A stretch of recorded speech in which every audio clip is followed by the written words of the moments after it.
नमस्कार। आज हम सबकी श्रद्धेय और स्नेह मूर्ति लता दीदी का जन्मदिन है। आज संयोग से नवरात्रि का तीसरा दिन मां चंद्रघंटा की साधना का पर्व भी है।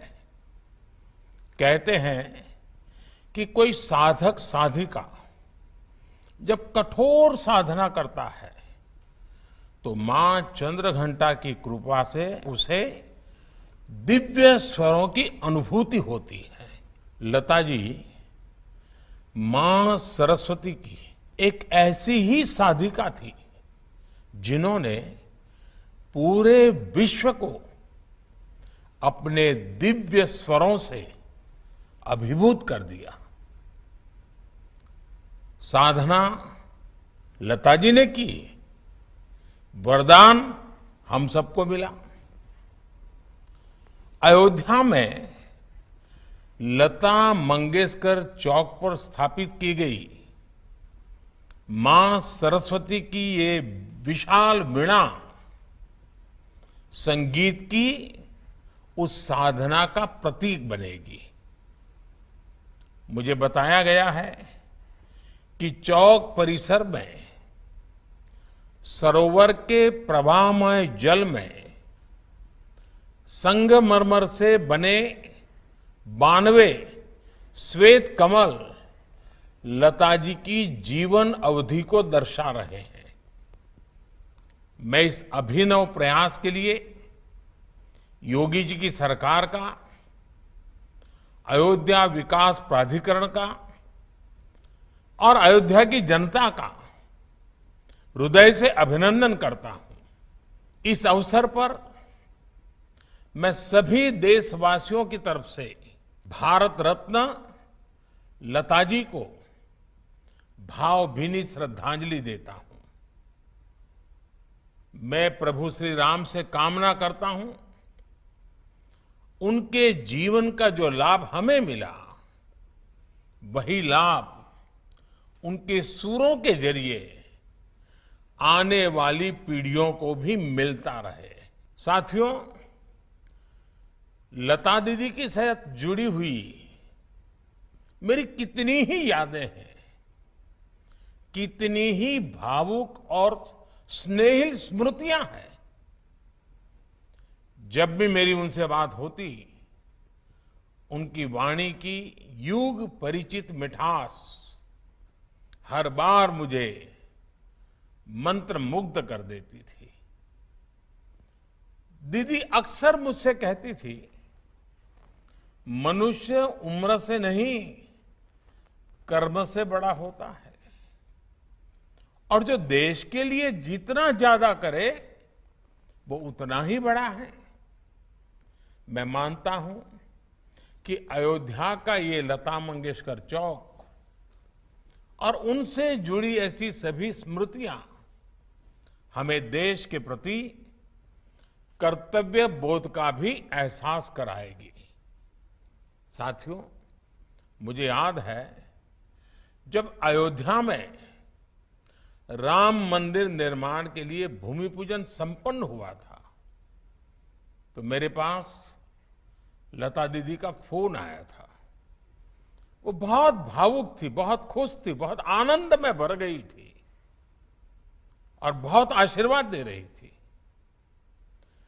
उन्हें विश्वास नहीं हो रहा था कि आखिरकार राम मंदिर का निर्माण शुरू हो रहा है। आज मुझे लता दीदी का गाया वो भजन भी याद आ रहा है, मन की अयोध्या तब तक सूनी जब तक राम न आए। अयोध्या के भव्य मंदिर में श्री राम आने वाले हैं और उससे पहले करोड़ों लोगों में राम नाम की प्राण प्रतिष्ठा करने वाली लता दीदी का नाम अयोध्या शहर के साथ हमेशा के लिए स्थापित हो गया है। वहीं रामचरित मानस में कहा गया है, राम ते अधिक राम कर दासा, अर्थात राम जी के भक्त राम जी के भी पहले आते हैं। संभवतः इसलिए राम मंदिर के भव्य निर्माण के पहले उनकी आराधना करने वाली उनकी भक्त लता दीदी की स्मृति में बनाए चौक भी मंदिर से पहले ही बन गया है। साथियों, प्रभु राम तो हमारी सभ्यता के प्रतीक पुरुष है। राम हमारी नैतिकता के, हमारे मूल्यों, हमारी मर्यादा, हमारे कर्तव्य के जीवंत आदर्श हैं। अयोध्या से लेकर रामेश्वरम तक राम भारत के कण कण में समाये हुए हैं।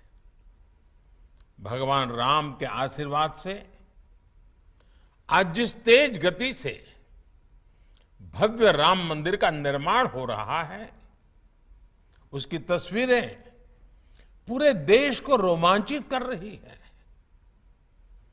ये अपनी विरासत पर गर्व, इसकी पुनः प्रतिष्ठा भी है और विकास का नया अध्याय भी है। मुझे खुशी है कि जिस जगह पर लता चौक विकसित किया गया है, वो अयोध्या में सांस्कृतिक महत्व के विभिन्न स्थानों को जोड़ने वाला प्रमुख स्थलों में से एक है। ये चौक राम की पैड़ी के समीप है और सरयू की पावन धारा भी उससे बहुत दूर नहीं है। लता दीदी के नाम पर चौक के निर्माण के लिए इससे बेहतर स्थान और क्या होता। जैसे अयोध्या ने इतने युगों बाद भी राम को हमारे मन में साकार रखा है, वैसे ही लता दीदी के भजनों ने हमारे अंतर मन को राममय बनाए रखा है। मानस का मंत्र श्री रामचंद्र कृपालु भजमन हरण भव भय दारुणम, या फिर मीराबाई का पायो जी मैंने राम रतन धन पायो। अनगिनत ऐसे भजन, बापू का प्रिय भजन वैष्णव भजन हो, या फिर जन जन के मन में उतर चुका तुम आशा विश्वास हमारे राम, ऐसे मधुर गीत हो। लता जी की आवाज में इन्हें सुनकर अनेकों देशवासियों ने भगवान राम के दर्शन किए हैं। हमने लता दीदी के स्वरों की दैवीय मधुरता से राम के अलौकिक माधुर्य को अनुभव किया है। और साथियों, संगीत में ये प्रभाव केवल शब्दों और स्वरों से नहीं आता। ये प्रभाव तब आता है जब भजन गाने वाले में वो भावना हो, वो भक्ति हो, राम से वो नाता हो, राम के लिए वो समर्पण हो। इसलिए लताजी द्वारा उच्चारित मंत्रों में, भजनों में केवल उनका कंठ ही नहीं, बल्कि उनकी आस्था, आध्यात्मिकता और पवित्रता भी गूंजती है। साथियों, लता दीदी की आवाज में आज भी वंदे मातरम का आह्वान सुनकर हमारी आंखों के सामने भारत माता का विराट स्वरूप नजर आने लगता है। जिस तरह लता दीदी हमेशा नागरिक कर्तव्यों को लेकर बहुत सजग रही, वैसे ही ये चौक भी अयोध्या में रहने वाले लोगों को, अयोध्या आने वाले लोगों को कर्तव्य परायणता की प्रेरणा देगा। ये चौक, ये वीणा अयोध्या के विकास और अयोध्या की प्रेरणा को भी और अधिक गुंजायमान करेगी। लता दीदी के नाम पर बना ये चौक हमारे देश में कला जगत से जुड़े लोगों के लिए भी प्रेरणा स्थली की तरह कार्य करेगा। ये बताएगा कि भारत की जड़ों से जुड़े रहकर आधुनिकता की ओर बढ़ते हुए भारत की कला और संस्कृति को विश्व के कोने कोने तक पहुंचाना ये भी हमारा कर्तव्य है।